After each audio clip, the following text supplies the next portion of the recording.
We are Journals Out Loud. I am your lovely and captivating host, Louise Palanker. You can call me Wheezy. Wheezy. We're friends now. I'm here with a... Hold that thought.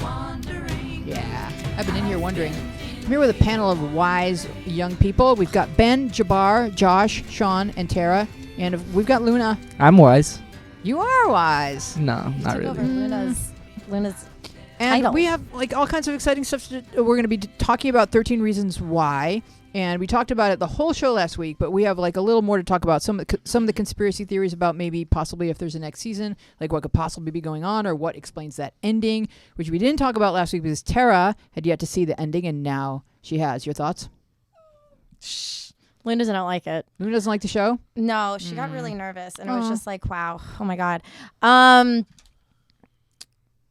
Honestly, I can't really remember it at the top of my head right now because we didn't pre-discuss it. Oh, well, it ended, and the ending was, spoiler alert, the ending was shocking because the principal comes into the office and says that Alex has... Oh, you don't want to hear it? I haven't heard it yet. Oh, well, we're going to have to play... You can say it. Okay, that Alex is in critical condition because he's shot himself in the head. Oh, yeah, and we didn't know why it was him because the other guy took the gun and you thought he was going towards the one guy, so the one guy who was applying the weed would get killed, but it wasn't him and it was Alex. Now I understand. What? Very Wow. confusing. You pour a little water on Tara and she just... That was crazy. I'm alive and I'm awake. So I found a really cool video on YouTube. YouTube is a great place for videos. You guys should check it.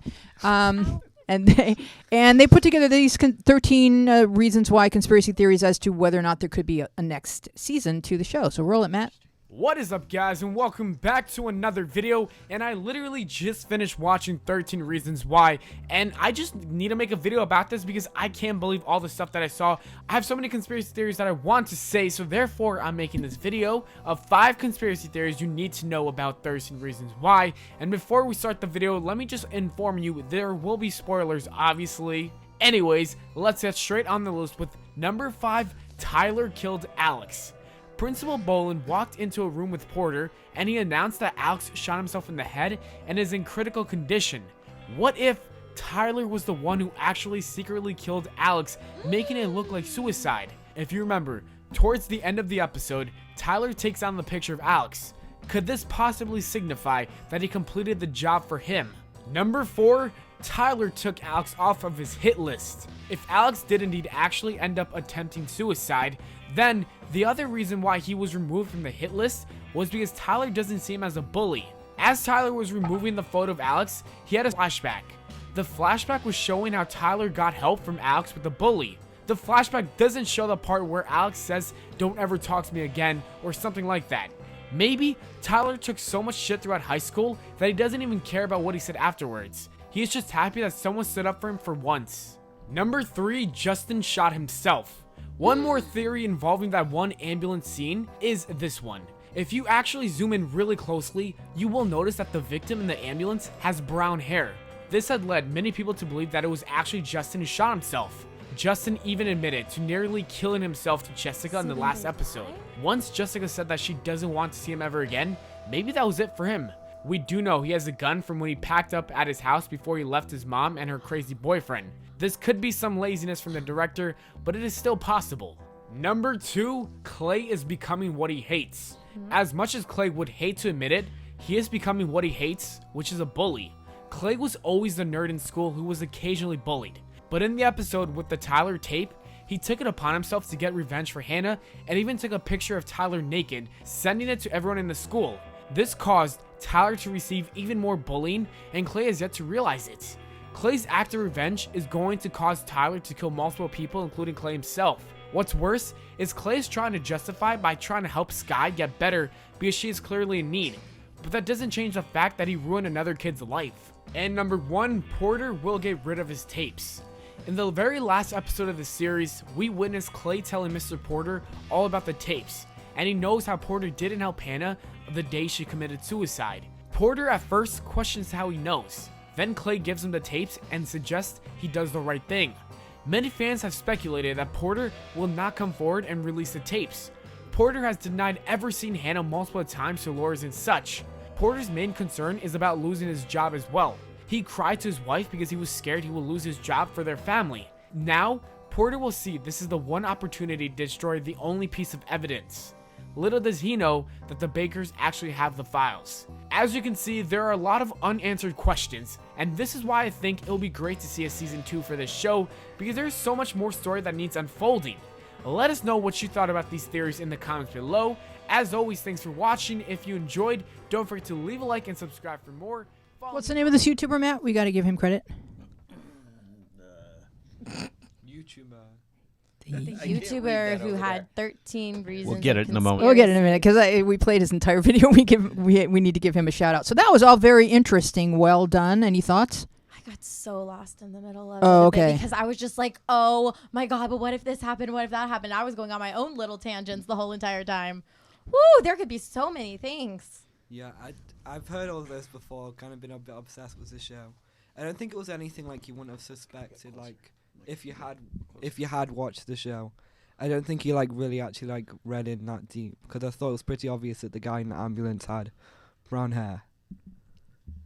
But Alex had blonde That's blonde it. hair. Yeah. So so much to think about. You know, you don't know if the directors want fans to come away with this many like speculations about or kind of like all these different kind of arguments about could it be this, could it be that, or you don't know if directors are like happy because everyone's discussing it and they did leave things open-ended so that people would discuss it. Because the best movies are the ones that you still think about days afterwards, right?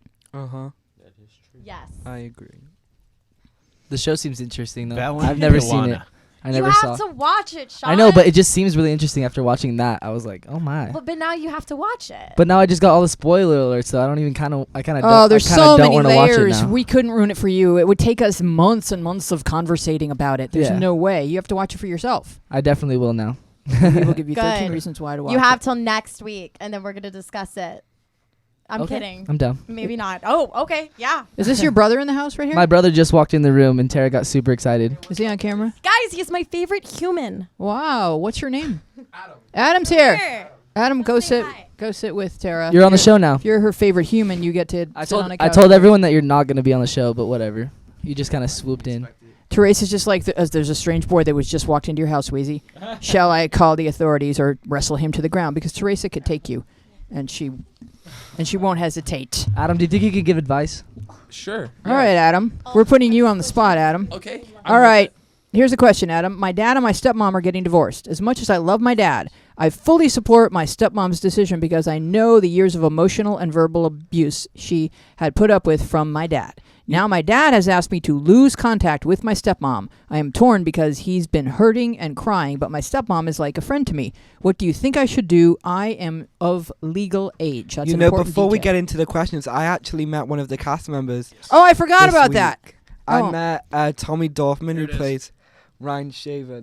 It was in Earth Cafe in Beverly Hills. He was really nice. I told him how I'm in a feature film this summer, and he was like, "Good luck for everything. I hope everything goes well." Was he reading or writing poetry? No, he was walking away with some guy who had no clue who the guy was. But you had meaningful eye contact? Yeah, my little sister too. Also, All right. Does everybody see that selfie?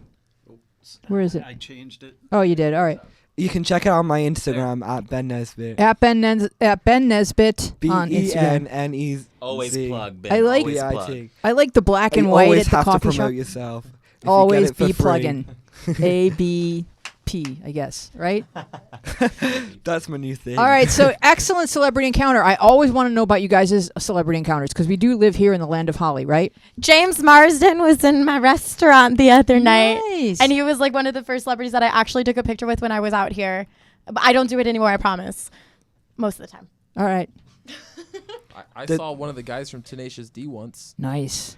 The only other person I regret not taking a picture with is Amanda Stanberg, who was like an actress I in the love Hunger her. Games. I love her so much, but she was like having soup, and I was like, if she like, maybe she's scared, like she spills the soup on herself. Like, You got to I do it. don't Just be know. like, hey, can I actually have some of your I soup? love her so You know, much. we can share soup. I'll but pitch in soup $5. soup consumption is very treacherous. You got to walk. Yeah, very soup is slowly. hard. Yeah. I don't want to make her have a burn because of me, Mm-hmm. since she would like never follow me on Instagram. Well, now I mean, we all know that you're the most sensitive boy in the world. If you're sensitive to soup consumption, She's in a No, movie it's coming okay. out Chicks soon. dig I'm that. desperate to see chicks it. do dig that. Does anyone remember the question that I just asked? Yeah, I remember it. All right. I remember. What- So her dad and her stepmom are getting a divorce, but her dad is kind of a harsh guy to live with that she's acknowledging, but she would like to remain in contact with her stepmom, who's her friend, and her dad is telling her not to, but she is of legal age. Can I try? Yeah, Adam. Go ahead. You're going to be my new favorite panelist in the span of the next 3 seconds. No, Go. no, Okay. I'm your favorite panelist. Oh, yeah. Well, I'm kidding. this is what I'm thinking, because you are of legal age, so technically you can do whatever you want, but it's a situation on like what's going to be the best thing for you to do, you know. And so if this girl, your stepmom, is still your friend, you know, you can still ask for her advice, but your dad is asking you to cut connections, so why not keep her at an arm's distance, you know? Go to her for, you know, really deep reasons, you know, if you have a serious issue or if there's something you saw and thought of her, but be like a very shallow friend, you know. So it's just like, hello, I'm on fire. Other than that, you're like, no. Sort of like, what if, you know, you're like, okay, I'm having a trouble with my boyfriend or whatever, you know, and I know that this girl can help me out with this. Or you're walking into a store and you see, you know, like a necklace that you immediately think of your stepmom, but you have to also have respect that your dad and your stepmom are going through a divorce, and it could bring up, you know, nasty feelings for your dad at the same time. Yeah, you it's know? really a tricky position. Yeah, I mean, Josh. I disagree on that because I think that the father bringing this woman into the child's life doesn't get to say whether or not the woman gets to stay in the life once they separated. Like, he's the one who willingly brought her into her life, and if she wants to continue having her in her life, then so be it. Like, the father, even though he says he's not comfortable with it and would like her to do that, it's her life, and she can be friends with it, and it does not have to be at arm's length, and does not have to destroy or make the relationship any less than what it is just because the father's asking. So You know, the father's an adult. I really like that. I like it too, but the problem is, like, what if her dad frosts her?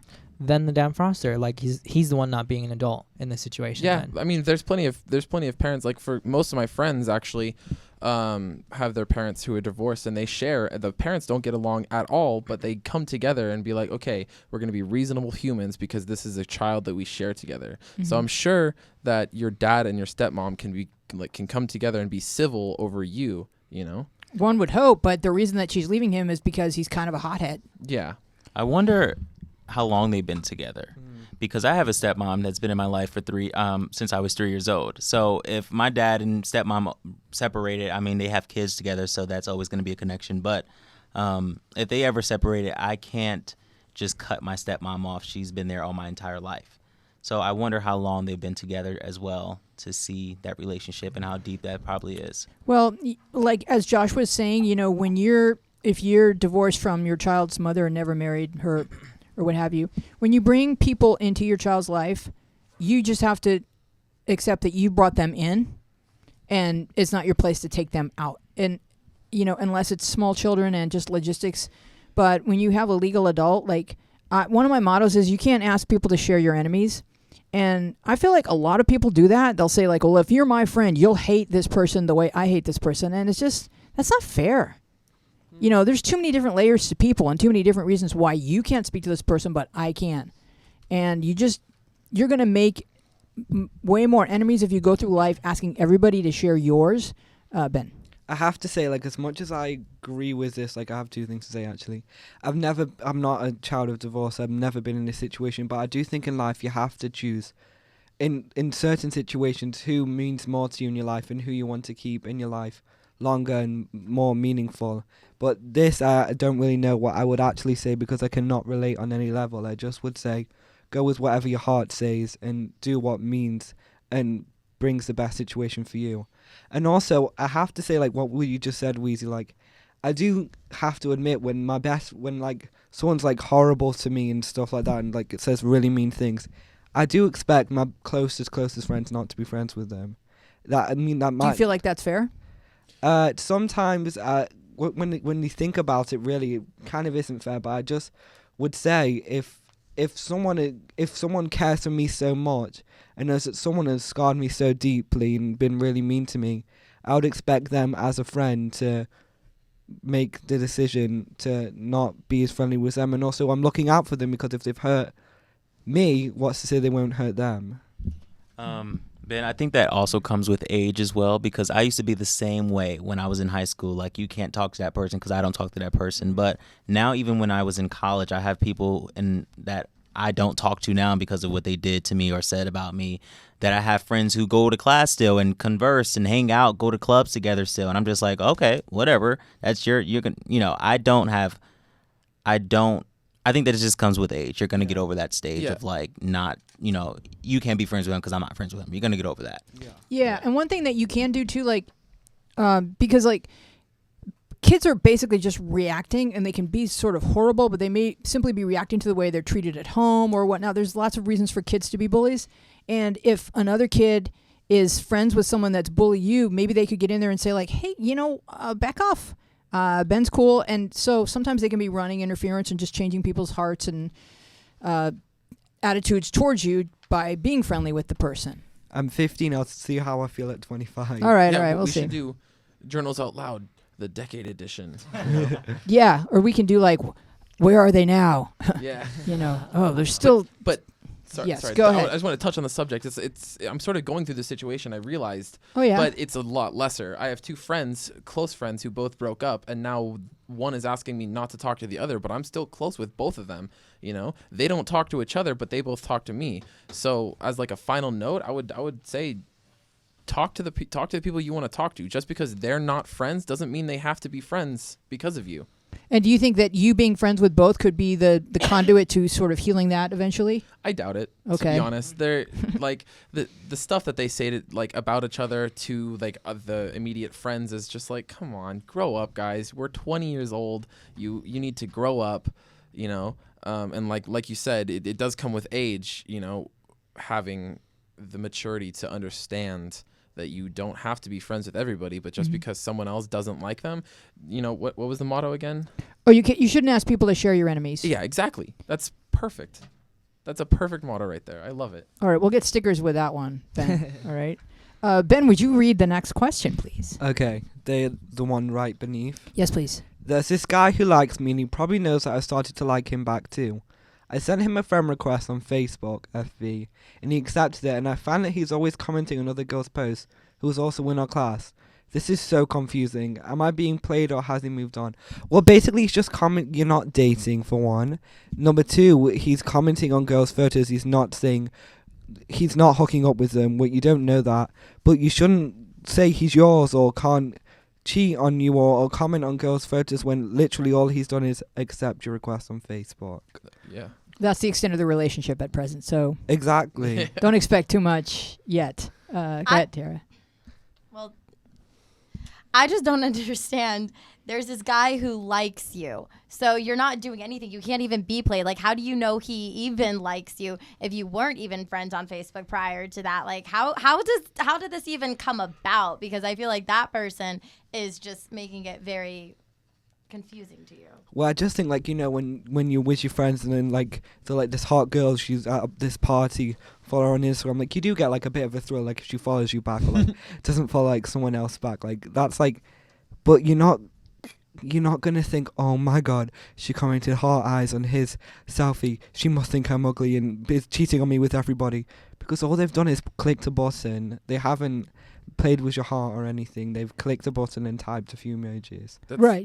She's not getting played yet, but I just wanted to throw out to you guys, like, how close attention do you pay to whether or not the person that you like is liking other people's things or commenting? This has been like a recent thing for me.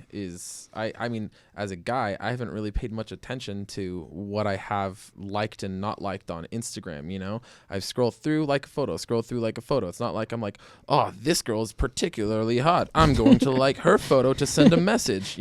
I liked a photo, and then my girlfriend had a problem, and she was just like, why'd you like this photo? I was like, I don't know, I was scrolling through Instagram. I pay more attention to who who my ex-girlfriends are liking instead of somebody I like currently. 'Cause, Oh, really? Yeah, definitely. I go back. I'm like, are you seriously liking on this other guy's picture? So Oh, it's like just like residual territorialism. yeah, pretty much. Yeah, for me at least. I don't know if that's the same thing with you guys, but I pay attention to my exes a lot. That's Really? completely the same. I feel like that's, I don't know. That's so human. That's really interesting. Jabbar, what were you gonna say? Nothing. I just don't pay attention to my exes at all. first off. I should not, but I do. No, Josh? I don't either. I mean, we talked about that 2 weeks ago. Yeah, I remember that. Nope.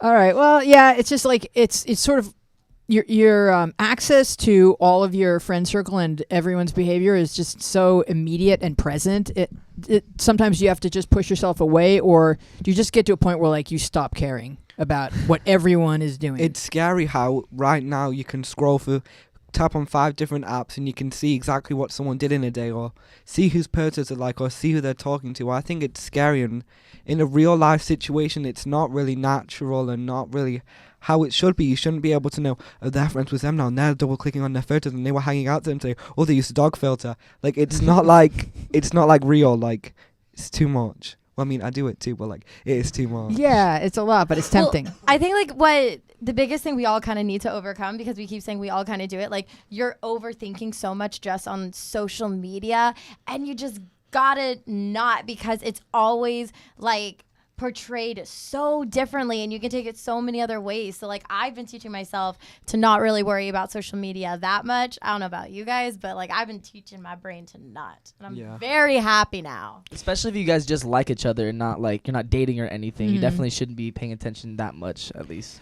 But it kind of feels like we're all sort of in show business, and that we have a movie or like a version of ourselves that we portray, and that's not exactly us. It's a version of us. It's amazing to see people like real them versus social media them. Oh, you really? know? Oh, yeah, definitely. Yes. It's amazing to see the Sure. difference, because like someone on social media, I had such the impression that I had of this person was like they were this outgoing, fun person, and then when I met them in real life, they're just plain, like plain as can be. And I was like, who are you?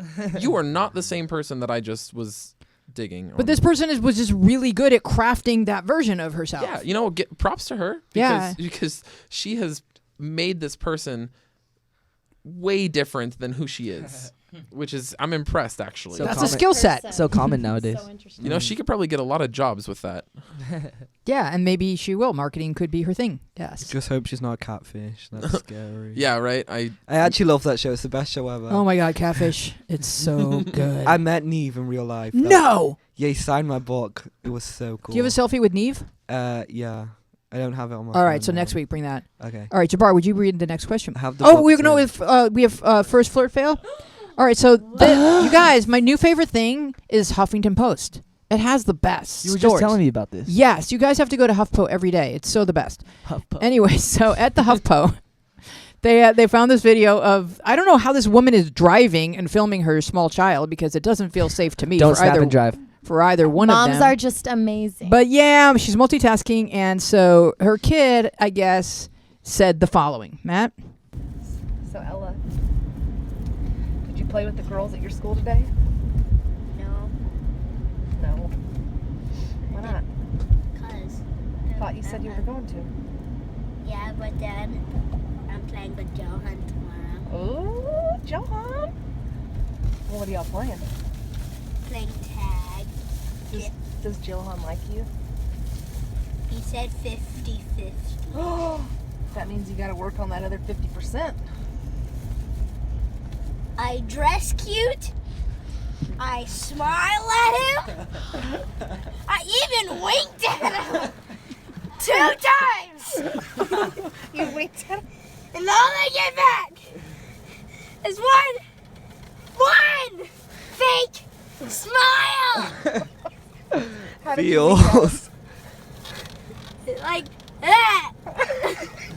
You did And it. all I get back She's triggered. one fake smile. Future Broadway star, guys. I've tried. Oh my God. What's wrong with Johan? She's adorable.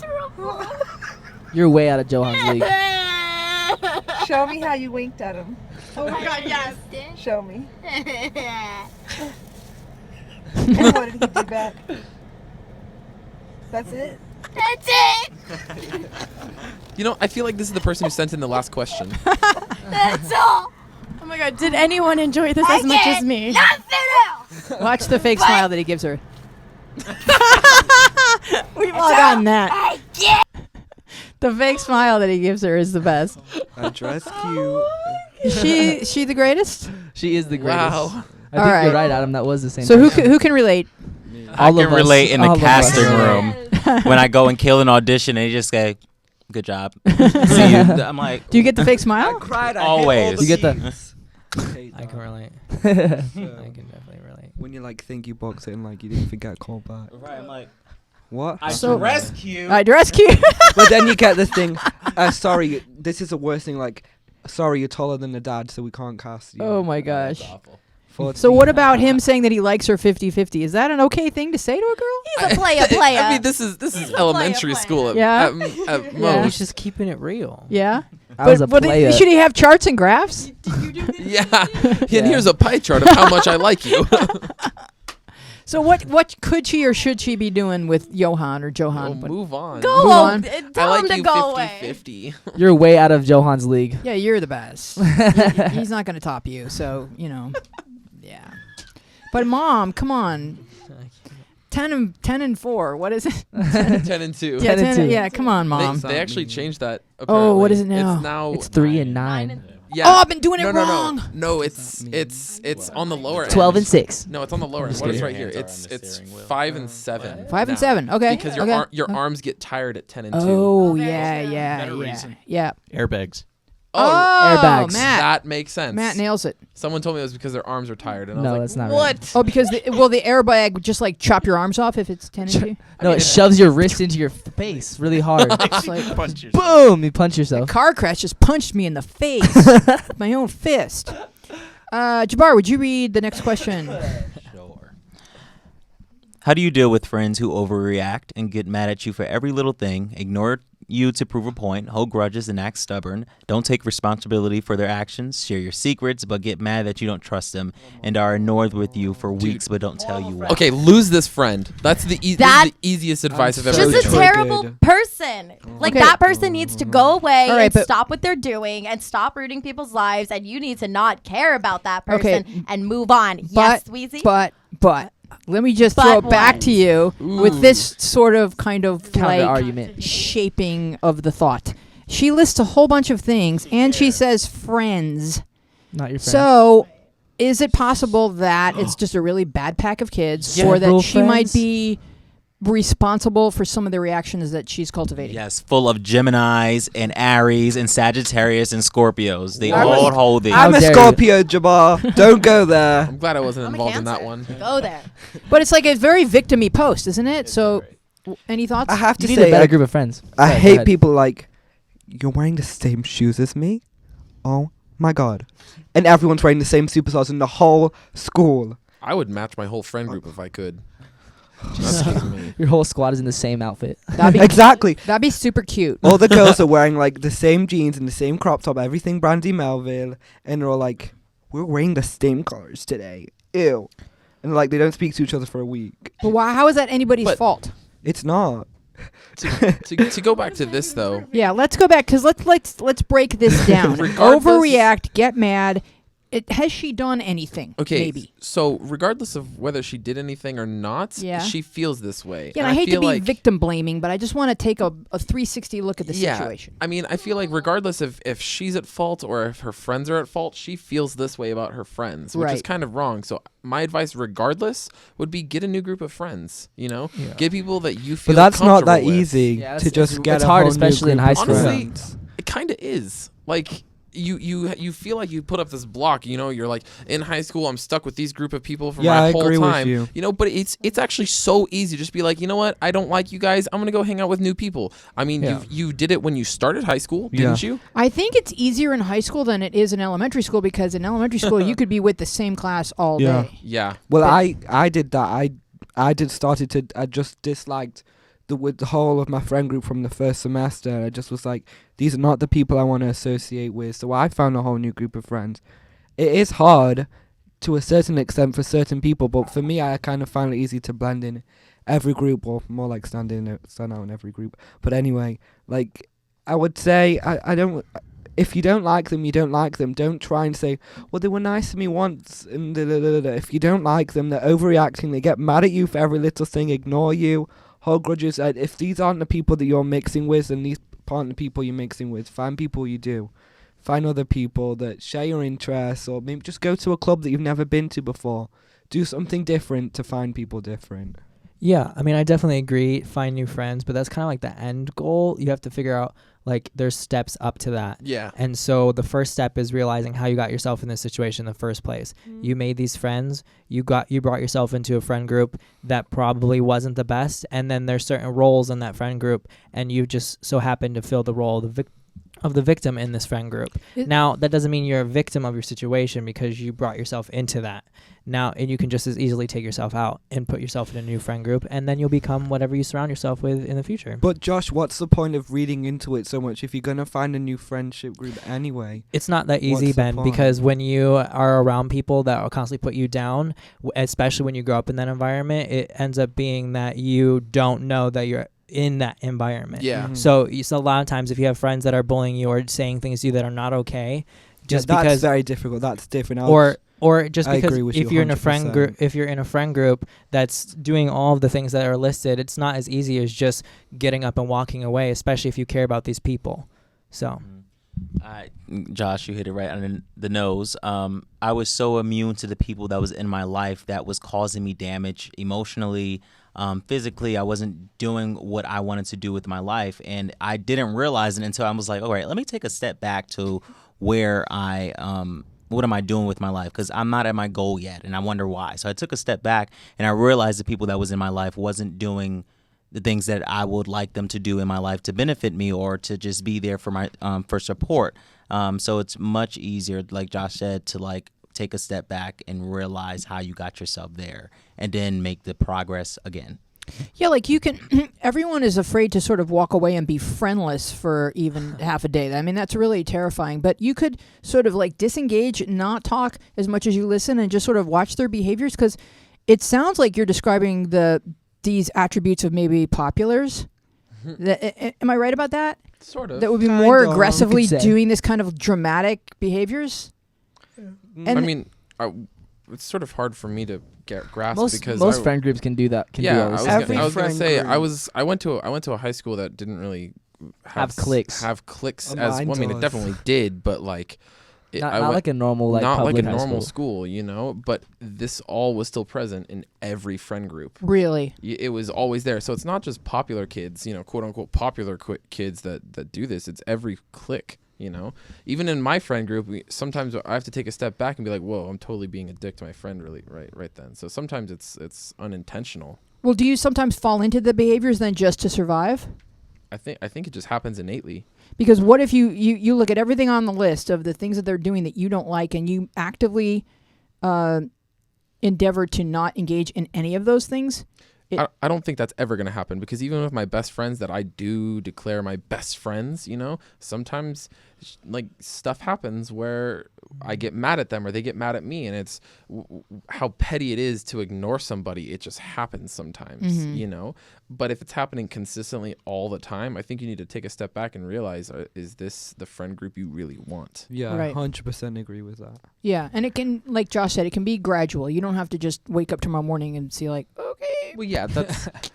When I say lose the friend group, I don't mean just like I'm done with these guys. You know, it's like, okay, wait, hold up, let's take a second, let's look at this. You know, ease into it, talk to your friends, maybe tell them how you're feeling, and then eventually, if nothing gets resolved, then you can be like, okay, you know, this isn't working for me. Is it also helpful to have a conversation that's heart to heart with one person? Just kind of break them away from everybody and be like, listen, I've been feeling kind of hurt. I don't feel supported, you know, as Jabbar was saying. That's what we do in my friend group. You know, like if one person feels like they're being attacked all the time, you know, it happened not so recently, but someone was like, hey man, this is what I'm feeling. I'm like, oh dude, I didn't even realize. I'm so sorry. And then, you know, then we hugged it out and had a quick cry, and then, you know, now we're back to being best friends again. All right, that's good. Was there cocoa involved? Like hot chocolate. I hope so. I think we had like Reese's. Okay, good, You know, good, but good. it's close. It's close enough. Yeah, cap it off. Aaron's like, yeah. Josh, would you read the next question, please? Yep. All my life, I've been the outcast of my family. I don't look like either of my parents, and my personality is so different from them as well. A new teacher just so happens to look exactly like me. We look and act so much alike. Other kids at school call us twins. Every time I bring it up to my parents, my mom defensively says, well, you're mine. But what if I'm not? What if all my life has been a lie and I belong somewhere else? Is it bad for me to even be asking this question? How do I find out the truth without hurting my family's feelings? Does she think this is switched at birth? She's watching It's- too many episodes of Long Lost yeah. It's Family. not bad for her to ask that though. It's 'cause not bad for her to ask, and more than likely, her life's not a Lifetime movie. Yeah. So, I mean, it's not bad of you to question and be curious about your history, especially if you don't look like your parents. My mom is like 4'5", completely white, pasty, and my dad is super tall and dark.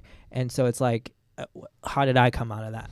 Like, and it's so I question it, but at the same time, they're my parents. It's not like they're the ones who raised you, and even if they're not your biological parents, they're the ones who are there for you and take care of you, and that's why you're theirs. Yeah, I remember when I was little. When I was bullied badly, like we were speaking about last week. And I remember because my brother is really sporty, so he gets along really well with my dad, and my sister's really girly, and he gets along really well with my mum. And I don't feel like this anymore at all. I was like, I feel so left out. I feel like they both have a parent and I don't. And it was definitely because of the way I was feeling at school and the way I was being treated that I had those sort of feelings. I think, but this situation is very different. I think, I just wouldn't expect too much out of it. You know, there is times when like your dad maybe couldn't have got your mom pregnant. There's a slight chance maybe she had a sperm donor and that was the teacher.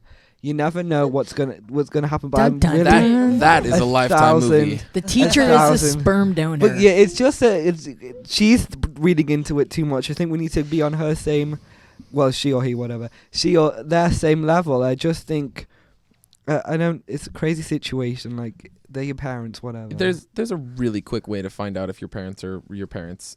See the birth certificate. You know, there's records of all this stuff. Yeah, no, you don't need to. You could say it's for a class project. Like you don't even need to say. Or you don't even need to do that. You can just straight up say, "Hey, let me see my birth certificate.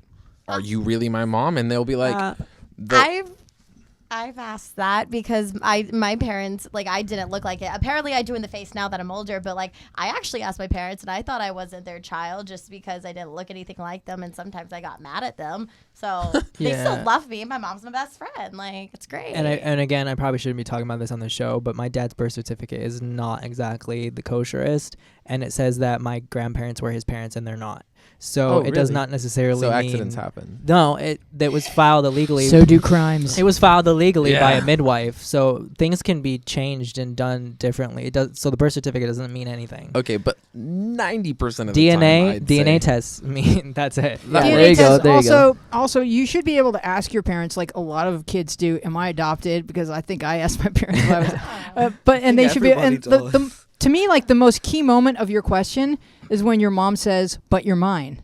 So even though you're feeling disenfranchised from your family and you're romantically looking at your teacher who you have more in common with, you don't have the day-to-day with your teacher of that person trying to get you up and in a shower and brushing your teeth, and you don't have that friction of that what happens when you raise a child. Your parents are doing that, and whether or not you're biologically related to them, they're your parents. Yeah, they spent all the time raising you. Yeah. You know, it's the same feeling that adopted kids have, you know, just you're not my real dad. It's like, yeah, but we are your parents. We raised you. We love you just Adam the same. tried to convince me that I was adopted when I was little. No, you were. Get out of here. No, I'm not. I think overall it's just a difficult situation to talk about, especially if it's the truth. So, I mean, it is a difficult, but I think in this case she's sort of romanticizing the idea that she would identify better with people that aren't her actual parents. And usually you could, when you asked your parents, Josh, okay, what's up? Were they honest with you about the circumstances of your dad's birth? So I didn't know. I was sitting at Taco Bell one day and I was just talking That's about where all of this goes down. I was just talking about my history. I was like, yeah, I'm this, and my mom was just like, we don't know if you're Mexican. I was like, what are you talking about? And she was just like, your dad's adopted. He doesn't know what he is. And I was like, you just dropped this knowledge bomb at me at Taco Bell, like, and now I don't know what I don't know what half of me is now. But I did the test, and I am Mexican. 4-layer burrito to comfort you. Yeah. But and it was actually interesting because this week actually was like the final. Like I connected everyone in the family. So and like I know everybody. I know all the names. I know the midwife who did the illegal stuff. Whoa. She's actually like Emma Lopez. If you look her up, she had a federal court against her. There was a she whole stole case, a baby? everything. She didn't. Well, it was basically black market selling babies. She Whoa. was doing like. So your dad was sold. Yeah. This got real deep real quick. Really fast. Yeah. So, wow. That's really interesting though. Yeah, That's really it's cool to That's uncover and everything. But crazy. I hope my dad's not watching this because he told me he didn't want to know anything. So. Oh, really? But yeah. But I'm happy that you want to know. Eventually he'll turn around. It's a lot to take in after he's like 56. So it's Wait, his he whole didn't. life. He didn't know he was adopted. No, he did, but he just doesn't know anything about it. And now I know all the people. I've been talking to the people. They've been sending me pictures. Like I know everything. So wait, you know who your dad's birth parents are? I know who his birth parents are. I know his birth brothers and sisters. I know I know everything. That would be really intense to take in after 56 well, years. yeah, for especially that long of thinking you're, one family and then realizing you have a whole different family. Yeah, he found out in high school, but it was like. But he doesn't know them, right? He doesn't know exactly. He has never. He doesn't know their ethnicity or like. He didn't know anything about them, and Yeah, then now I get that. I know the ethnicity, the people, where they're from, who they were, everything about them. That's like a weird thought. That's what's it called? It's called Sonder, I think it is. And when What does you it mean? when you like pass someone on the road and realize that they have like a whole life that you don't. Yeah. Your only connection with them is this one passing on the road, but it must be like a really weird, like existential crisis, almost Sonder moment to realize that like other people have families and you should have been a part of this family. Wow. Yeah, I mean it's been Whoa. super weird like talking to them because I end up messaging them and then I'm like, I really don't know how to tell you this, but I'm your nephew, and then it gets into this like long conversation about well, we have no idea, like I had no idea, like all of this, and I had to have a translator because the person who was able to tell me everything that happened, she only speaks Spanish, so it was like it was very intense. All right, more to come on this. We're going to delve into the news a little bit. This is a story about that I found on the HuffPo. I think I saw this one on BuzzFeed. Actually. Yeah. Oh, you did? Okay. So it's about a young girl named Molly Nooner from King Middle School. She's a sixth grader from Portland, Maine. She was confronted during class about her outfit. The teacher asked Molly and another female student to stand up and proceeded to measure the length of Molly's tank top straps and the other girl's skirt. The dress code does not permit short or tight-fitting skirts or shorts no shorter than fingertip length. Thin-strapped, revealing tops like tube tops, halter tops, or low-cut tops on girls and tank tops on boys. The next day, Molly went to school. Do we have these visuals ready, Matt? Yeah, I think so. Molly went to school dressed like this, and which seems pretty reasonable to me. And on her arm, she had Sharpied this hashtag, I am not a distraction. Too much shoulder. Oh So, my God. I'm actually like not passionate, but I have a pretty strong opinion on this. Okay, go. It's not the fact that it's a distraction. Mhm. That's a stupid excuse for any school professional who said it's distracting to the boys in the class. That's BS. Mhm. It's a professional environment. The high school that I went to required dress code, and the dress code that we had was you had to wear a collar, because it is a professional environment.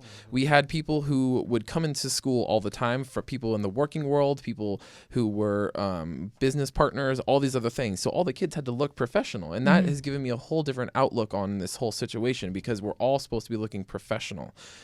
School, whether you like it or not, is a professional environment, even as young as elementary school. And that's why there's dress codes in place. You can't wear spaghetti straps because it's not professional. You can't wear booty shorts because it's not professional.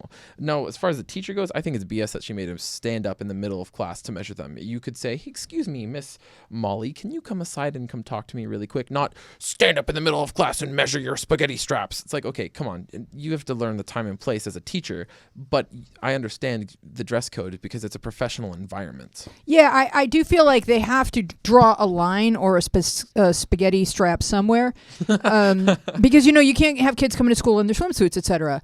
So it's like, but it's difficult to discuss because to a certain extent, in a lot of cultures, women are asked to cover up because the men don't want to have distracting thoughts. And so it's kind of a fine line. I get what you're saying, Adam. I think it's ridiculous that we have to say men have distracting thoughts, so women can't wear this. I don't have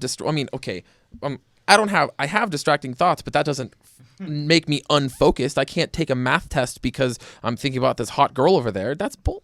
I think boys are going to have distracting thoughts no matter what the girls women have on. have distracting thoughts as well. Are you like? Can you say that you never think about that?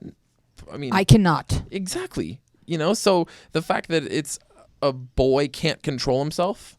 What? No, not true. So how do you think the school should have reacted to this defiant young Molly? And because the article ends with the school being willing to have a conversation about maybe, times have changed and kids wear different things and therefore, etc. If they want to monitor the dress code a little bit more and like wrap it up and make it something just a little bit less so strict because it still remains in that professional environment, then why not? I think she won.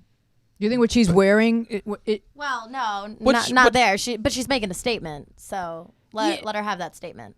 Yeah, but I agree with Adam that the school has a right to say, well, we need to put down something so that kids don't come to school barefoot. Well, I mean, it's also dangerous. If you come to school barefoot and you're doing a science project with acid. I did that in high school. They say you are required to wear closed-toe shoes because if you drop a vat of acid on your foot, it's gonna burn. Sure. Boom. There's other dangers. What if you step on a nail outside? You're on school property and they're liable for you. Yeah. Shoes are required for school. Yeah, no, but exactly. I like the way that you summarized it as a professional environment just because it kind of like gives the kids the idea that like, all right, well, you'll take maybe what you do more seriously if you dress in a way that's sort of different than the way, when I was a kid, it was like when you came in from school, it's like put on your play clothes because you had your school clothes and your school clothes were a little bit more proper than your play clothes. And you wouldn't wear your play clothes to school and you wouldn't play with your school clothes because you might get them ripped and stuff. So I get that you kind of like conform yourself to sort of according to the way that you've attired yourself, Ben. So when I lived in England, I've always from the age of 5 had to wear a uniform to school. So to come here and get to wear whatever I want to school was kind of like a big shock. And I have to say, it does upset me the fact that the way people are judged so deeply for what are you wearing the new Supreme hoodie? Is he wearing that beanie? It's so cool. The people think about people because of what they wear and because of who they are, because of how much money they have, and I do think that is upsetting. And I hated wearing uniforms. It's the worst thing ever. The same tie, same shorts, the same plain black shoes every day. But I can see now after coming here why there is a uniform in place. There is a lot less judging, and I have to say, but in my high school that I go to, there is no dress code. I don't think I could cope without wearing ripped jeans, so I'm very happy about that. All right, so let's move on to the next question. And we admire Molly for standing up for what she believes, but Definitely. Good job. Yeah, good job. Sean. I'm reading the next question. Yes, please. Okay. I get jealous really easily. My girlfriend has a lot of close friends, and they're always doing stuff together, and I'm kind of lonely. She has mentioned how touchy-feely she is with everyone, which kind of hurts. I'm scared to bring it up with her because I don't want her to stop sharing things about her life with me. It just sucks because I barely get to see her. What do I do? Adam. What do you do? So, another relatable situation.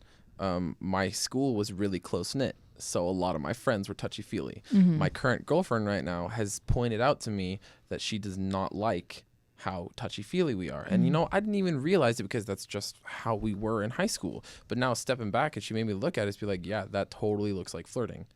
Right. And so if your girlfriend is saying how touchy-feely you are and you are uncomfortable, you're her boyfriend. Say something. Or girlfriend, whatever it is. But you have the right to say, hey, I don't like this. We're dating. You have to respect my opinion. I don't like this. Mm-hmm. Yeah, it's interesting because kids go through like phases where I've seen like, kids are like really keeping their distance from each other, and then kids like 16 and up just like always hugging on each other, and because it's like that's your excuse to like be close to people that you find romantically attractive, and you kind of overdo it to a certain extent. My friends used to share lollipops. Like that's Ew. that's weird. Wow. That's That's disgusting. weird. I think they'd be married in some countries, like Yeah. legally. Yeah, me and 30 kids. Well, not 30. That's a lot. Whoa.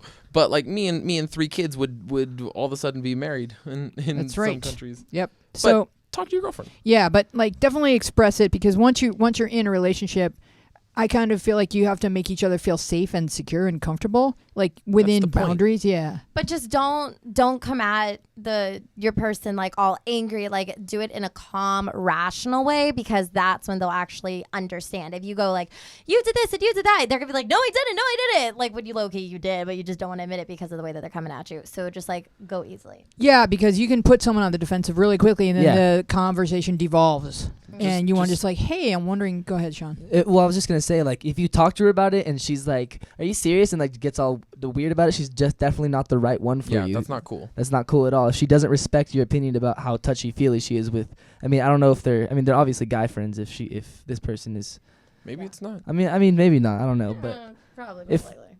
yeah. But I'm if just if she gets mad at you for saying something like that, then she's definitely not the right one for you. It's my opinion.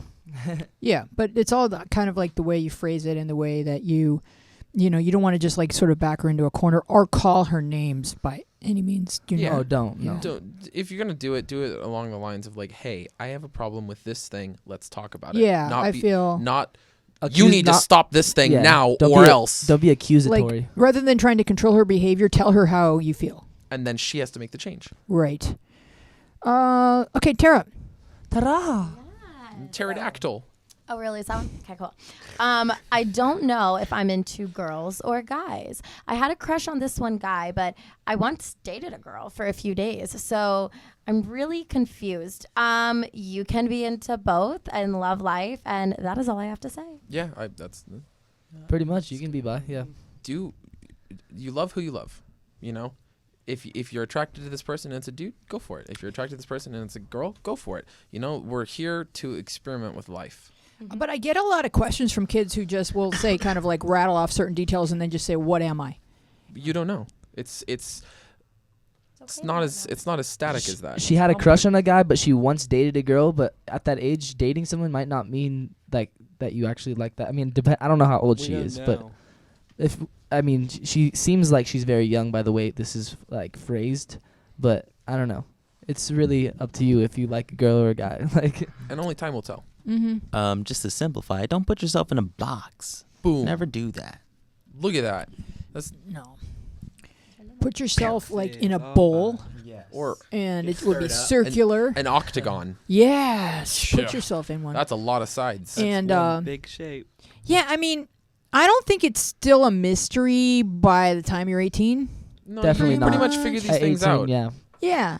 I would say But- by like 14 or maybe 15. Yeah. And in the meantime, just like who you like, and you don't have to, you can just have your feelings. You don't have to label them so much. Don't worry about Get away it. from the label. Yeah. You know, I like this person. That's all there is to it. Mm-hmm. Bam. Yeah. I mean, no one's really Problems. creeping out about labels anymore. Okay. Problem solved. Adam, would you read the last question? Yes. Please? My first ever boyfriend and I were long distance. I met him online, but he's very mentally unstable, and he was suicidal until we met. Almost a week ago, we got in a fight, and he broke up with me. He said that he didn't want me to get stuck with someone like him. I tried so hard to fix everything, but he still hasn't read any of my messages. I'm so scared that he will end up ending his life. Wow. Yeah, well, I think in this situation, I've said on the show before, there's nothing you can really do for somebody when they're depressed or suicidal per se, because there's a space that even if you're their boyfriend, girlfriend, or anything to this other person, it's just there's a part of them they can never give to you because it's engaged with the thoughts and the negativity and the suicidalness and everything to do with that. And so you said you tried so hard to fix him. I would bet that you probably went into the relationship to get him to not be suicidal, and the relationship only masked that. It didn't actually get rid of it. It just caused him to be happy for moments, and then caused a codependency from him to you, or in my opinion, caused a codependency from him to you. So that way, if when you leave or when you're away, he's going to get even like more down in the depths, because it's like happy, sad, happy, sad, happy, sad. So I don't think that this is someone who's there for you right now in particular, but that doesn't mean in the future they can't be. So depression is like a scary, touchy subject. Being with someone who's depressed doesn't mean you can't lead a meaningful relationship. You know, it's not like there's something that's always going to be hidden. You know, a lot of times the relationship can be deeper just because you guys understand each other so much. But like you said, don't go into a relationship trying to fix somebody. You have to go into the relationship trying to love somebody, you know, through and through. At the same time, don't get stuck in a relationship afraid to leave somebody because you feel like you're their only candle in the darkness. You know, you have to live your life too. If you're not happy, you got to make a change. Just because you feel like someone will commit suicide if you leave, you can't get stuck unhappy for the rest of your life because it's your life too, you know? I really relate to this, not on a romantic level, but I've had many friends who I said on the show who have been suicidal and attempted suicide, and I really relate. You've probably gone to every place you can to get help, and maybe you've been a fan of the show, but stumbled upon and just finding every advice you can have. When you're in that situation, there's nothing you can think of as, what if they killed himself and I could have done something different? Like the show 13 Reasons Why, that's why it's so important to understand that when these people make these decisions, they make the decisions because that's the decision they've made. It, you can't change something that's already been written in their book for them. Wow. Once they've written it down, that's just it. hit me so hard. Wow. That was super deep. And I remember a situation where I was didn't sleep all night because this person was so, I just felt so, this is kind of my nature to feel, when I go in friendship I fall in deep, and I'm just like to be there when these people who are so need help and stuff like that, You feel responsible. Yeah, exactly. I can't help myself except to help. And I really feel for you, because until you realize that there's nothing you can do to help them, you're always going to be in the cycle again and again and again. And I just hope that they don't kill themselves and you end up being happy. Tara, what, you going to say something? I mean, like, I was just going to kind of piggyback onto, like, what Adam was saying. And I kind of was into, like, if this is, like, a 10, mine was at, like, a 4 or 5. But I was kind of just literally in the same thing with my ex. And, like, honestly, you can't do anything. They're probably going to be fine. Or even if they're not, it's just, like, you need to let that go so you're happy, because this world doesn't revolve around like anyone else but you. Like, you need to be the center of attention of your happiness. No one's there to please you. So why are you trying to please somebody else? You're going to be so much happier. Yeah, if something happens, that's sad, but it's like, it's nothing you can do. You need to be happy with your life and what you're doing. And once you cut that off, you're going to be like on cloud 9 every day. I mean, yeah. Mm-hmm. I remember, like I said last week, that depression and mental illness, that is a chemical imbalance in someone's head. You cannot control that, and if, God forbid, if this guy did kill himself, I don't want you going into that thinking that it was your fault, because you were there and tried to help him get through this, and you did whatever you had to do, and that's something that you can take away from that's something you can take from anything that you put your mind to, if you did the best that you can do to help a situation that you were once in.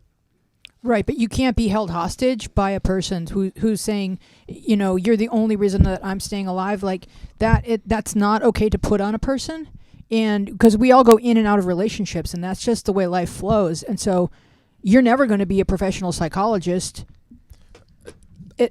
Even if you become a professional psychologist, you won't be the professional psychologist of your mate. They would have to find help, by more of an impartial person. So you're always going to be too intertwined with the person that you're dating to be able to like specifically save a life. That is the responsibility of a professional, because mental health, just like physical health, it needs doctors, to properly treat. I do want to say though, I don't like how everyone's saying there's nothing you can do. Yes, because there you do help people. I don't want to overstep any bounds, but me and my girlfriend have been going through sort of this thing where she has depression, and she has been saying the same thing of like, you do help so much, you've made me so happy and brought me from such a dark place to a light place just because of who you are and how much I love you, and that's awesome. And you can do that for people, but don't be held hostage in a situation that has no like outcome. It's sort of difficult to tell when those situations like are. But I do know I'm helping her. I do know this thing. She had a friend who committed suicide. There was no helping him. No matter what you did, he was going to do this. Do you feel like she's doing half of the work? People like this have to help themselves. They have to want to do it. You can, if someone doesn't want to change or they can't see outside the box that they've set for themselves, there's nothing you can do. You can give them $1 million and they will still be unhappy. But if they can see through the membrane of depression, then they can be helped. You can help them and save them.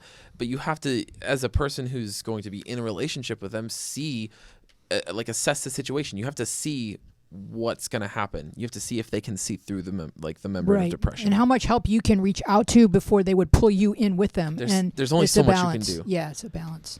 I want to thank everybody for being with us. Thank you for having me. Adam, you're fantastic at this. Thank you. Round of applause for Adam. Yay. And for Ben, Jabbar, Adam, you suck. Josh, I hate Sean, you, Adam. Tara. Luna fell asleep. I'm sorry the show wasn't more entertaining for you, Luna. Maybe next week we'll talk about more puppy issues. We are Journals Out Loud. Please subscribe to our page and please like this video and share it with your friends. We love you very much. I'm going to read the credits.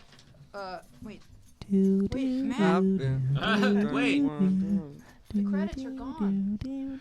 I want to thank Matt Sigmund and Andrew Kolb and Patricia Bach and me, Louise Palanker, and you're the best fans ever. We will see you next time on Journals Out Loud. Later. Thank you.